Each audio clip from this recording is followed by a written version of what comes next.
మనందరం ఇప్పటివరకు తెలిసి చేసినా, తెలియకుండా చేసినా చాలా తప్పులే చేసుంటాం. కానీ కొన్నిసార్లు మాత్రం మనం తెలియకుండా చేసిన తప్పుల వల్ల చాలా పెద్ద ప్రాబ్లమ్స్ క్రియేట్ అవుతాయి. అలాంటి ఒక ఇన్సిడెంట్ గురించే ఇప్పుడు మాట్లాడుకోబోతున్నాం. ఈ ఇన్సిడెంట్ జరిగింది ప్రియాకి. ప్రియాకి ఇప్పుడు 37 ఇయర్స్. ప్రియాది ఒక చిన్న ఫ్యామిలీ. తను, వాళ్ళ హస్బెండ్, ఇంకా 2 పిల్లలు. ప్రియా వాళ్ళ ఇల్లు ఊరి చివర ఉండేది. వాళ్ళ హస్బెండ్ వర్క్ మీద వేరే వేరే సిటీస్కి తిరుగుతూ ఉండేవాళ్ళు. ఇంకా వాళ్ళ పిల్లలు కూడా చదువుకోవడం కోసం హాస్టల్లో ఉండడం వల్ల ప్రియాకి ఇంట్లో ఒక్కటే ఉండడం అలవాటైపోయింది. ఇంకా తను ఉండే ఏరియాలో నైట్ టైం అయితే అసలు ఎవరు బయటకు వచ్చేవాళ్ళు కూడా కాదు. ఇంకా రోజులాగానే ఒకరోజు ప్రియా ఇంకా డిన్నర్ చేసేసి పడుకుంటుంది. ప్రియా అలాగా పడుకుని నిద్రపోయాక అర్ధరాత్రి 12 అలా అవుతున్నప్పుడు డోర్ని ఎవరో కొడుతున్నట్టు అనిపిస్తుంది తనకి. ప్రియాకి తన ఏరియాలో ఇంత నైట్ టైం ఎవరో బయట తిరగారని తనకు తెలుసు. ఈ టైంలో ఎవరు వచ్చారు అనుకుంటూ తను డోర్ దగ్గరికి వెళ్తుంది. ఇంకా డోర్ ఓపెన్ చేసే ముందు తను ఒకసారి విండో ఓపెన్ చేసి విండోలో నుంచి బయటికి చూస్తుంది. అక్కడ ఒక చిన్న పిల్ల నుంచుని ఉంటుంది. తన చేతుల్లో ఒక వాటర్ బాటిల్ చూపిస్తూ తనకి వాటర్ కావాలని అడుగుతూ ఉంటుంది. తను ఈరోజు ఉదయం నుంచి అసలు వాటర్ తాగలేదని చెప్పి ఇంకా వాటర్ ఇవ్వమని ఏడుస్తూ ఉంటుంది. ఇంకా ప్రియాకి కూడా ఆ చిన్నపిల్లని చూసి జాలేస్తుంది. తను అక్కడే వెయిట్ చేయమని చెప్పి తన దగ్గర నుంచి ఆ వాటర్ బాటిల్ తీసుకుని వాటర్ తీసుకొస్తానని లోపలికి వెళ్తుంది.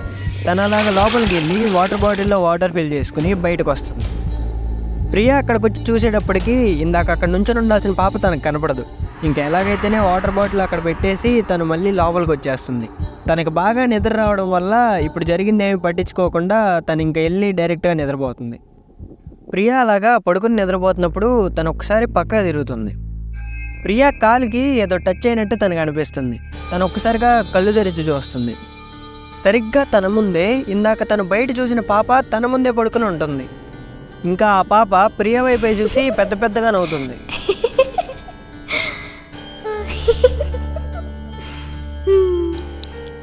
ప్రియా ఆ పాపను చూసి బాగా భయపడిపోయి ఒక్కసారిగా పెద్దగా అరుస్తుంది. ప్రియా అలాగా పెద్దగా అరిచిన తర్వాత ఆ పాప అక్కడి నుంచి లెగిచి కిచెన్లోకి పరిగెత్తుకుంటూ వెళ్ళిపోతుంది. ఇప్పుడు ప్రియాకి భయం అంతా పోయి ఆ పాప మీద చాలా కోపం వస్తుంది. ఏదో వాటర్ అడిగిందని ఇవ్వాలని చూస్తే తన పర్మిషన్ లేకుండా ఇంట్లోకి వచ్చేసినందుకు ఆ పాప మీద ఆ ప్రియాకి చాలా కోపం వస్తుంది. ఇంకా ప్రియా కూడా చాలా కోపంగా ఆ పాప వెనకలే నడుచుకుంటూ కిచెన్లోకి వెళ్తుంది. ప్రియా అలాగ నడుచుకుంటూ కిచెన్లోకి వెళ్ళాక అక్కడ పాప మాత్రం తనకు కనపడదు. తను ఇంకెక్కడన్నా దాక్కుని ఉంటుందేమో అని ప్రియా కనిపిస్తుంది. తను చాలా చిన్నపిల్ల కాబట్టి ఒకవేళ అల్మారాలో ఏమన్నా దాక్కుందేమో అని చెప్పి అన్ని అల్మారా తలుపులని తీసి చూస్తుంది. అయినా కూడా ప్రియాకి ఆ చిన్నపిల్ల ఎక్కడా కనపడదు.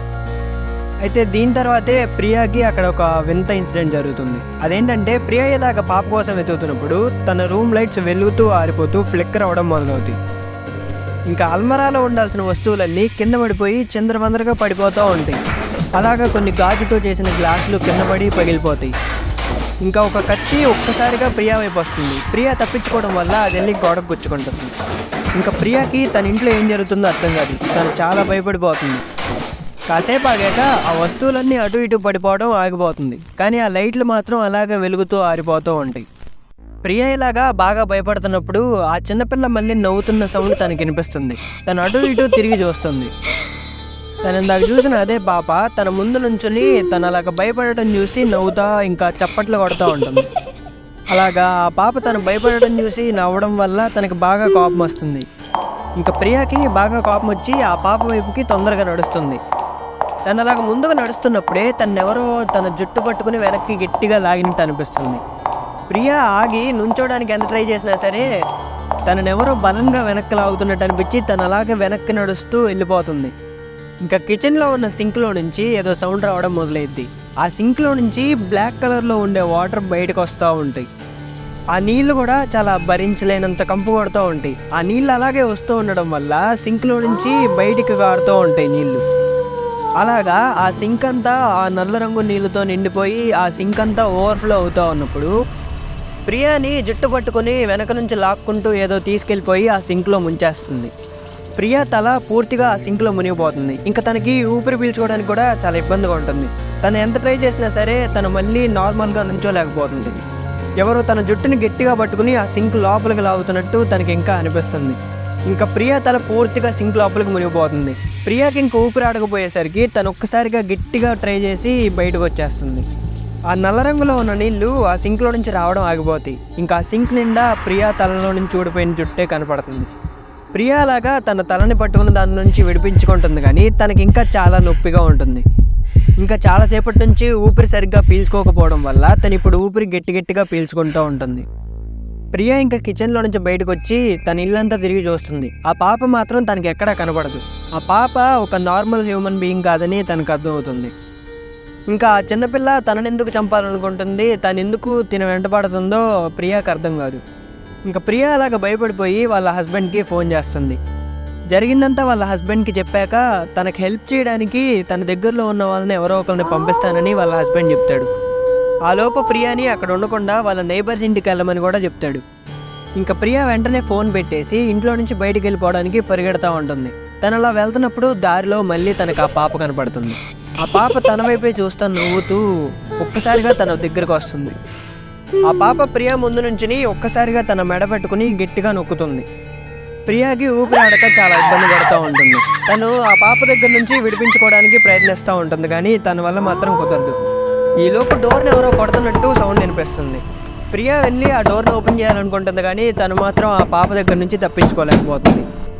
ఆ పాప ఇంకా ప్రియా మెడని గట్టిగా పట్టుకుని నొక్కుతూ ఉంటుంది. అలా జరుగుతున్నప్పుడే ఒక్కసారిగా ఆ తలుపు ఓపెన్ అవుతుంది. ఆ డోర్లో నుంచి ప్రియా ఇంటి దగ్గర ఉండే నైబర్స్ అందరూ లోపలికి వచ్చేస్తారు.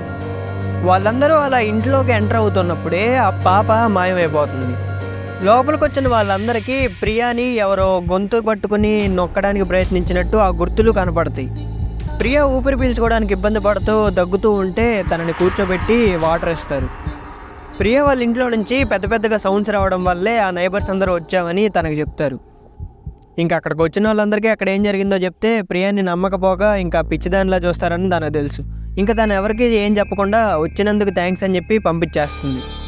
అయితే ప్రియా ఇంటి పక్కన ఉండే ముసలావిడ మాత్రం ప్రియా దగ్గరే ఉంటుంది. అసలు ఏం జరిగింది అని అడిగితే ప్రియా ఇక్కడ జరిగిందంతా తనకు చెప్తుంది. ప్రియా ఇలాగా జరిగిందంతా ఆ ముసలావిడికి చెప్తున్నప్పుడు ఆ ముసలావిడ ప్రియా చేతికొన్న రింగ్ని చూస్తుంది.